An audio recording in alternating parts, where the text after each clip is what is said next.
According to Wikipedia, California has the strictest gun laws in the United States, with no provisions in their state constitution to protect the right to keep and bear arms. Up next, the California gun roster.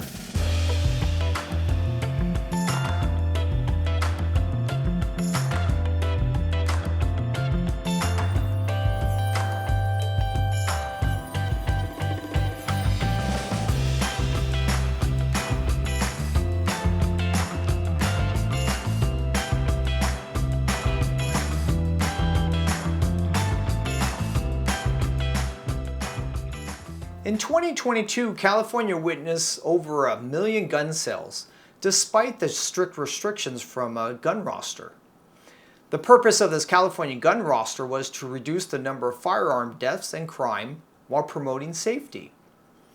Enacted in 1999, this Unsafe Handgun Act gave the state the power to dictate which handgun may be sold by way of passing the following. The manufacturer needs to pay $200 per model, then submit 3 samples for testing.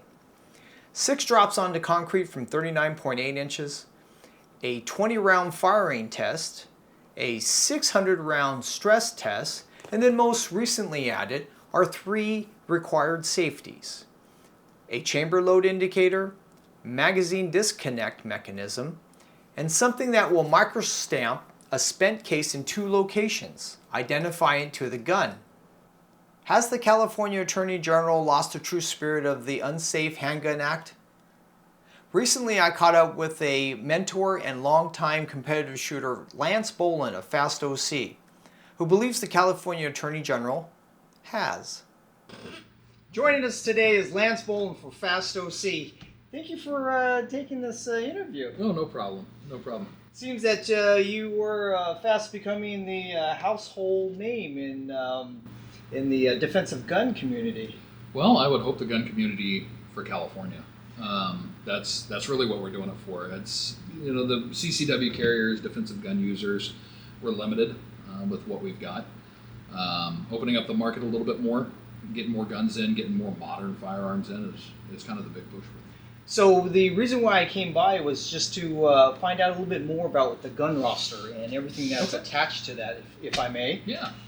So they were talking about a safe gun. I was just wondering, what exactly are they defining as a safe gun?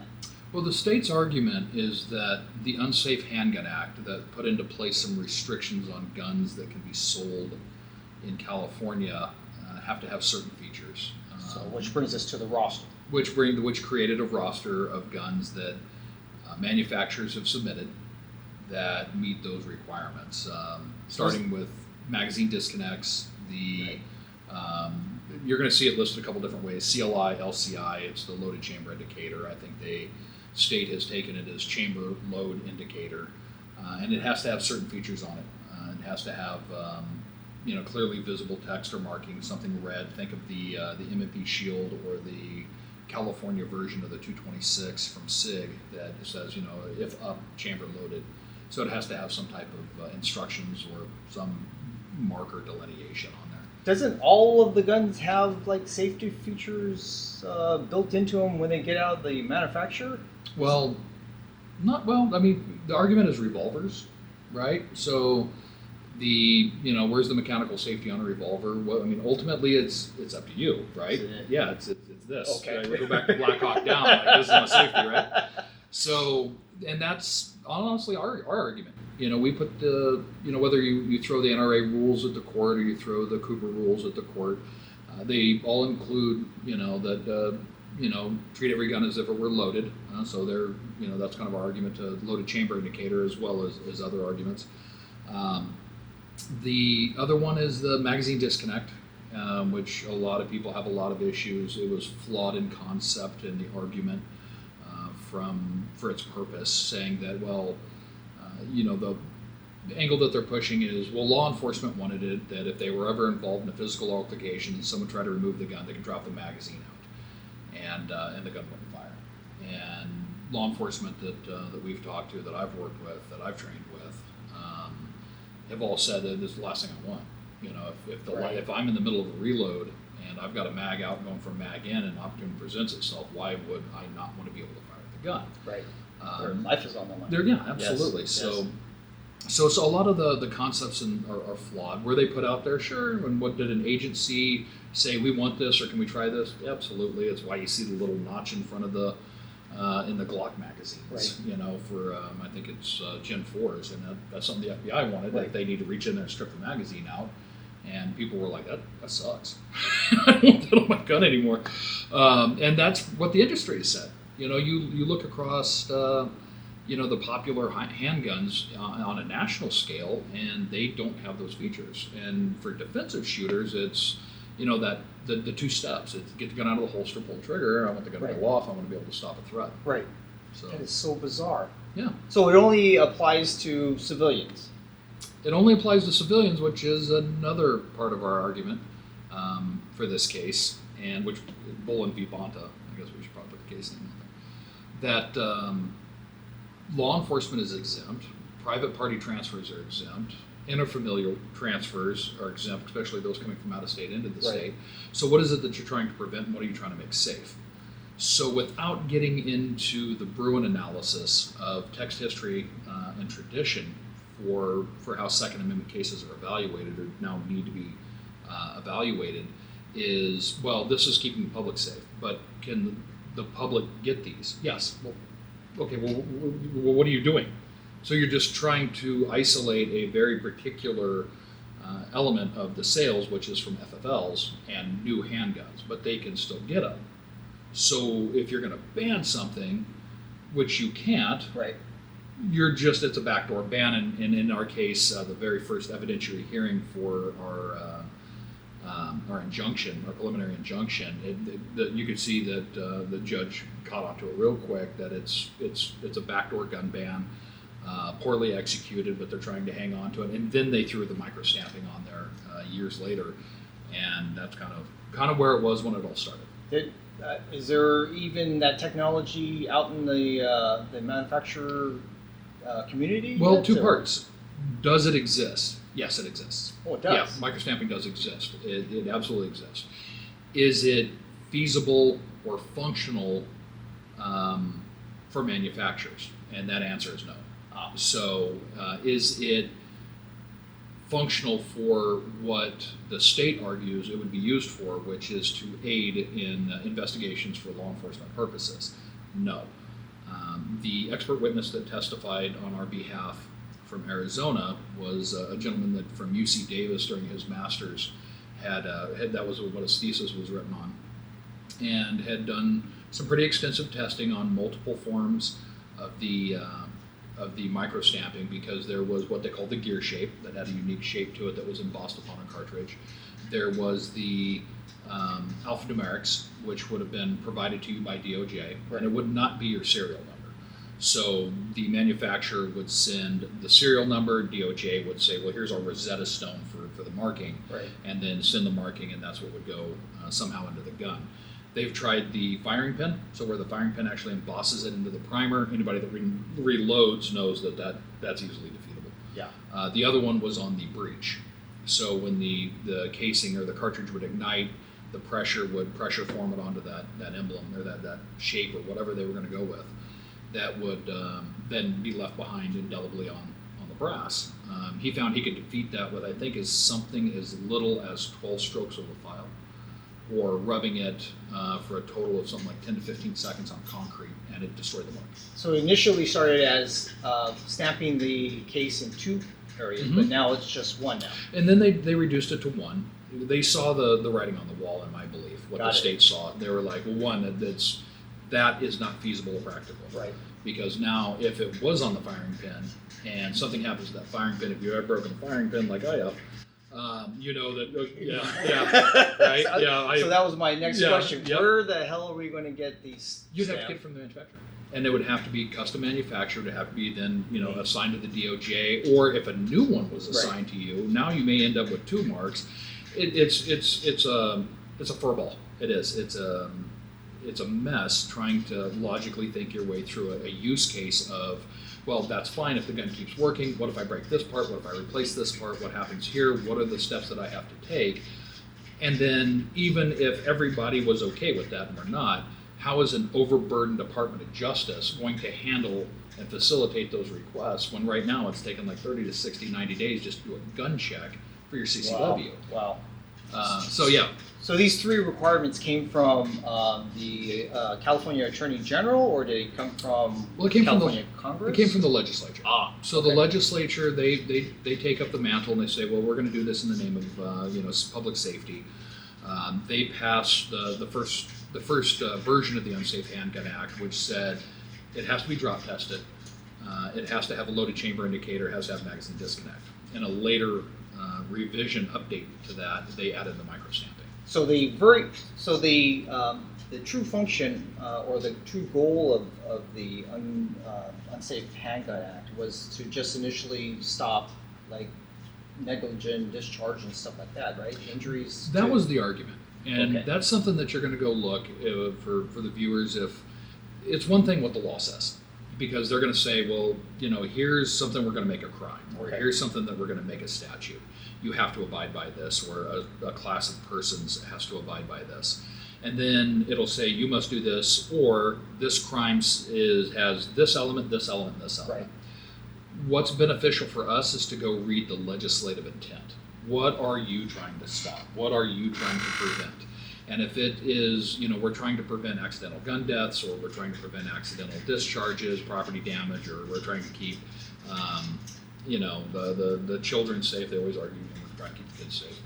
Then that's the intent of it. We know what we have to do, but what are you trying to prevent, or what are you trying to accomplish with the legislation? That's called legislative intent. So we looked at that. So when we look at that, that's what they're trying to prevent. Well, it would keep somebody who is not familiar with handguns, from discharging it. Well, if you're not familiar with handguns, you're not going to know what the hell a loaded chamber indicator on top of the gun is either. Yes. So you're not going to, if you don't know how to safely handle it, if you haven't been properly trained, the owner of the gun, that's something that I've preached is then the gun should be kept safe, locked up, unloaded. Right. If people are going to be around it, if people are going to be in your household, then they should be trained, and that's something that's been awesome as an instructor that we see is the families will come in. They want everybody taught. It's not some mysterious boogeyman that sits in the safe and like, watch out, man, you can't touch that, don't look at it. No, you can't make it a mystery. You've got to train people like how this thing works and when will it and when will it not, and train them on it appropriately. And you see the push from California to destroy that culture. Yeah. The 2571, AB 2571 was, I just saw an update from yes. CRPA was just looks like it was struck down. I haven't had a chance to read it, but it looks like we've got some movement toward and potentially a victory that and I forget the name of the plaintiff, it was a sports magazine, I believe, that finally, hopefully, is able to take that off because that hurt. Yeah. I watched some really good youth shooting clubs and youth educational clubs get destroyed over really poor legislation. Yeah, I'm seeing that now. So. Absolutely. So at this point, you said enough is enough, and so you're standing up on your own 2 feet and taking on the system? It is. It was, call it a crisis of conscience. Or, no, I work in this industry. I'm a firearms instructor. It's not even. It is not even my primary thing. I started this off as because I was bored. Right. Like 10 years ago, I was just all like, I'm sitting around the house. This is I got to go do something, and like, hey, I kind of know how to shoot, and it grew into what it is. The big, like it's a big facility we've got, and the classroom we're in, and everything else, and I have people that come in here that they get their training and. Yeah. This organization, it's self-sufficient, and it always will be, hopefully. I haven't taken money out of this company since I started it, but it's all. Congratulations. Yeah, I've been fortunate. I look at the gun rules and the laws, and they are just going way over my head. Yeah. And trying to interpret them, I look toward to you to try to figure out and for you to explain them better to us.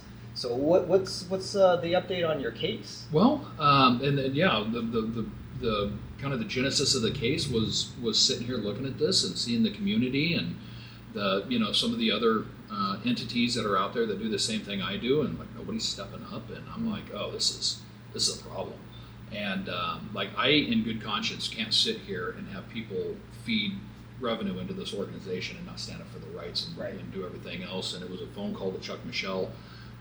Him and I've had a relationship with him being the president of CRPA and being a chapter chair for him as well for grassroots. And I said, we've got Bruin, we got it in the bag, let's hit them hard. Here's what we've got. I'm a firearms instructor. We've got multiple facets of standing that we can fight this on. I put myself out there. Let's make it happen. And I'm sure that probably in an internal conference, I got a call and they were like, this is going to happen. Here's the name of the case. It's Boland v. Bonta. Where are we at now? Well, with anything else, it follows the federal rules of civil procedure. So I know everybody gets anxious, and I'm like, oh my gosh, it's another 2 weeks, and I see it all the time. Oh, 2 more weeks.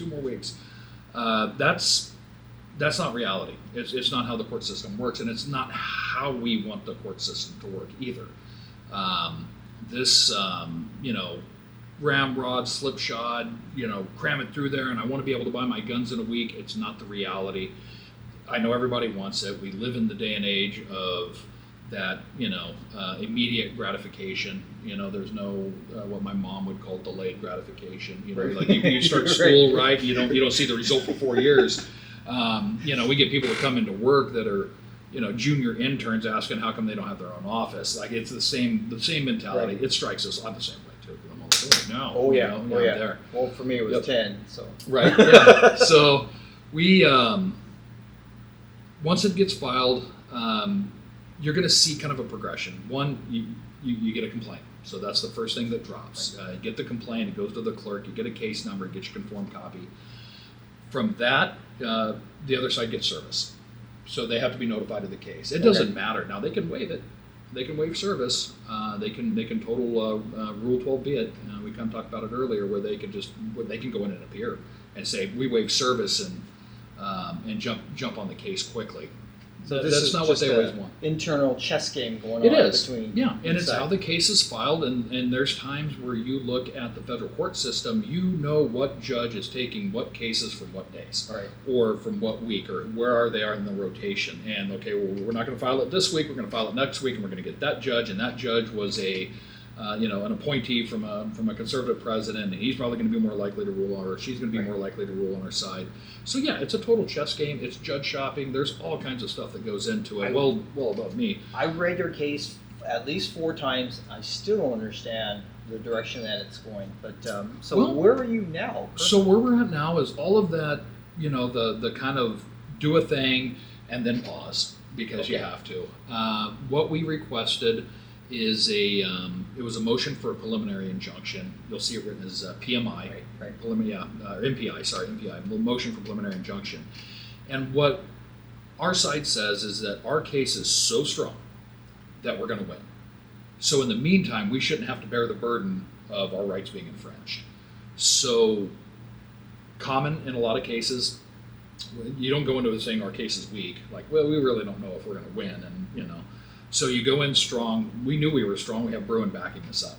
So we have a new analysis that has to happen with our case. That went in, and kind of unexpectedly, the judge came forth and said, well, I want to do an evidentiary hearing prior to issuing an injunction. Which is not impossible, not unheard of, but it is a little rare. So rallied the troops, means we're going to court, and we went to federal court on January, forget the date, I believe it was January. And we go in Ronald Reagan building. If you haven't been in there, it's gorgeous. It's gorgeous. Look at the, like if you get a chance, put a picture of one of the courtrooms up. It was one of the courtrooms we were in. That's where your tax dollars are going. Wow, to be a federal judge, holy cow, it's really nice inside. So we go in, and we brought our expert witnesses forward. We had members of the NSSF, we had a historian, we had a tool mark examiner from Arizona. That was a gentleman that had done the micro stamping. And then my testimony. And I showed you kind of the transcripts of my testimony and how that turned into a little bit of a battle of 22 pages of testimony. Which that was a marathon. It was, for being up there. And now there was a couple of witnesses from the tool mark. He was up there for quite a while, and I think we had a Cal DOJ agent that was in enforcement. He was up there for quite a while. But as far as just a plaintiff getting brought up there, and getting examined, cross-examined, and coming back and forth. I got objected to. I actually have an award over here on the wall of being objected to in federal court, which was really cool. I caught a hearsay objection. That was neat. Was it exhausting? It was overruled. Or was it? It was exciting? exhausting. It was. It's a little nerve-wracking. There's a focus. We're talking about things that I've lived a life of, and it's not necessarily opinion, but there are some facts that brought out, and there was some preparation, and I had multiple attorneys prepare me. Most importantly, my private attorney. Yeah. That prepared me, Robert, that really kind of said, this is how this works, and here's what you're going to face, and here's kind of the strategies versus here's the questions I need to ask you, and this is this is what we're looking what we're looking to accomplish with these questions. So if you provide the answers, we'll be good. So then the state gets a shot at you. Sounds like the suit fit pretty well. Yeah, right. Yeah. So the state gets up there, and you see the state's questions, and there was some kind of interesting that got brought up. The judge inquired as well, asking not only about casings left behind that had been microstamped and what may be the ultimate outcome. And there's already some problems. A gentleman that we shoot with out of Prado, that's a LA homicide detective, has seen a version of this already where they'll come up to a shooting and there's multiple casings out there from multiple different firearms. There's 38s Hundreds. and 40s and hundreds. They just throw a Ziploc absolutely. bag of cases out there. That's absent microstamping. Add microstamping, and now all of a sudden I get a knock on the door inquiring about this, shell casing I left behind at a range somewhere, and now I'm a suspect in a homicide, and now they have to clear me. Not, one, it's an inconvenience to me. I wouldn't like to be thought of like that or have my name in, Klutz as a person of interest. Absolutely. But think about law enforcement. Now we got to go chase down all these casings. Yeah. So you've got 48 hours to try to figure this out at your best shot. And now all of a sudden you're chased, one, I've got to get the answer from DOJ on this microstamp. What gun does it come back to? Okay, now tell us who owns this gun. Okay, let's go visit this person. Where's the gun? Well, it's in my safe. And, okay, well, can we see it? Well, now there's an intrusion. There's a Fourth Amendment issue. Law enforcement's sitting there chasing dead end, be like, well, here's the gun. Is he a suspect? Is he not? Right. Do we seize the gun? Do we ballistically test it? And it's just, you end up with, even if you threw 5 shell casings out there, think about the resources. And it's in the hundreds. How do you prove that? Yeah, how do you prove it? So that was the argument. How does the ballistics and the casings come together? Are they going to just try to add those together to try to... it's one of those, you look at the state's argument saying, well, it helps in law enforcement investigations, and how? Right. How does this help? Oh, well, we know who owns the gun. No. You know who owns the gun that fired that casing, but not here. So how do you differentiate? Well, we haven't thought that far. Well, that's a huge burden to put on the people of California to bear that, to say, well, you don't even know what the end result is of your investigation. Is it a usual thing to just throw out a law and then let us deal with it? Yeah, there's no fallout. There's no repercussions for it. You look 2571. Well, you can't advertise to an 18-year-old or anybody younger than 18. Yes. Youth advertising, and you're like, well, what is advertise? Well, showing them anything to do with guns. Yes. Well, if I walk into a grocery store and I have my company logo that has shell casings on it or cartridges on it, am I advertising? Well, yeah, it's advertising for a business that does firearms. So I'm potentially liable for everybody under the age of 18 that sees it. Can you explain this a little further? Because the legislation, one, sucks. Two, is not very well written. Right. And potentially puts everybody at liability. Puts the company at liability, puts the person wearing it, the person that exposed them, which could be the parent, the store that allowed me in. Yeah. I think there's the potential slippery slope logic is certainly there for it. So it's just poorly written. I don't know, man. Like, look who we're voting in. Like, there should be concern. Wow. So I mean that I'm sure this can go on for forever. What can we do as responsible gun owners do to help support this? Be aware. That's the first step. Awareness. It's kind of like what's the first step to treatment? Is admitting you have a problem, right? Yeah. So same thing. Right. Yeah, same thing is admitting that you don't know. That's the first step. The second one, or following that, would be educate yourself. And this isn't something that we need It's not sitting down in the law library and going through articles. Right. It's finding reliable sources, authoritative sources. I do have a close relationship with CRPA, so I'll tout them for their educational efforts in legislative and court. So, like, what's coming up? What is, where is this proposed legislation, whether an assembly bill, whether it's a Senate bill on the state level? They do cover some of the city ordinances that do hit, like Ventura, and some of the other ones kind of ran into some 2A issues as well. And they'll cover all of that. How is this going to impact you? What is this going to do? What are we talking about? There'll be ones in there that may not, like, well, you can't buy body armor. This is going to be a bill that says you can't buy body armor. Well, I don't wear body armor. I don't care. Okay, well, but there's people that do. Or hunting, and you'd be surprised how the hunting rights in the state of California really kind of boil away to gun rights. Because Yes. if they can get rid of, you can't hunt any animal with a long gun in the state of California, and that gets stripped away. What's the purpose of having a long gun in California? Now that gets attacked.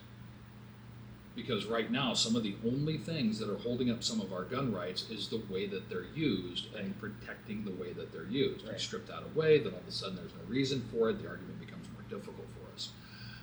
But educating yourself on that, educating yourselves in the court reports, where are these cases?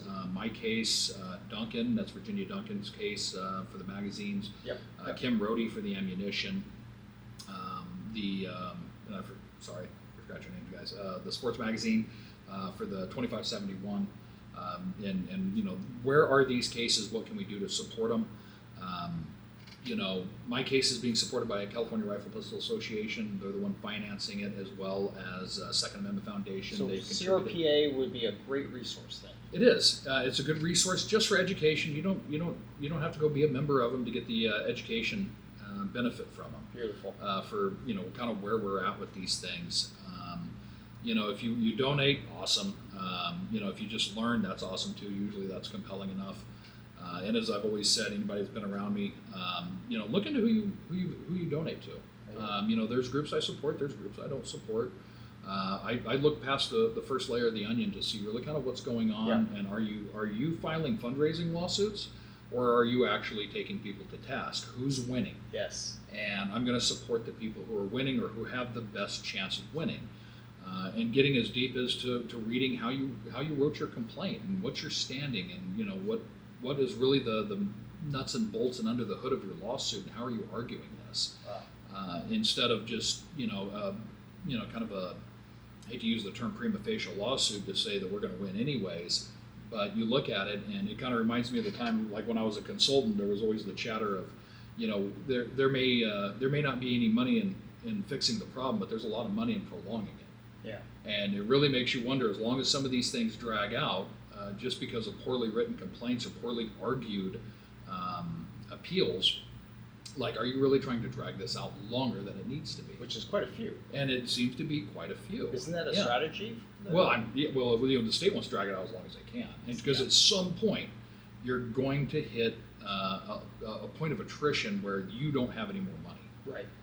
So you can drain the war chest just with legal tricks and gimmicks, because if you break it down, if I'm supporting a gun rights group, I'm giving my disposable income to the gun rights group to fight the state who's fighting that case using my tax money. So I'm literally paying for both sides Right. of the lawsuit. Oh, yeah. Yeah, it's like a proxy war that I'm paying for both sides. I'm supplying weapons to both sides. So, and there's nothing we can do with one side and a choice that we make on the other. And, one is, I don't pay taxes. They have a long arm that can come get me. I don't, pay for gun rights, and, they just go away. Right. So it's got us caught up in this mix. And unfortunately, in my opinion, there's some charlatans that have gotten involved in this, because they see it's like after every natural disaster, there's emails and text messages going out. Oh my gosh, you got to donate. And Has to be. yeah, it's got to be there, and then all of a sudden you see them drive and wither away, or there's just no action, or a poorly written complaint, or a poorly argued case. And yeah, that's a huge concern, because you're taking away money from potentially one that's winning and giving it to somebody that's literally just making himself rich. Wow. Well, So, Lance, you're a wealth of knowledge. Thank you very much for taking the time to see problem. us.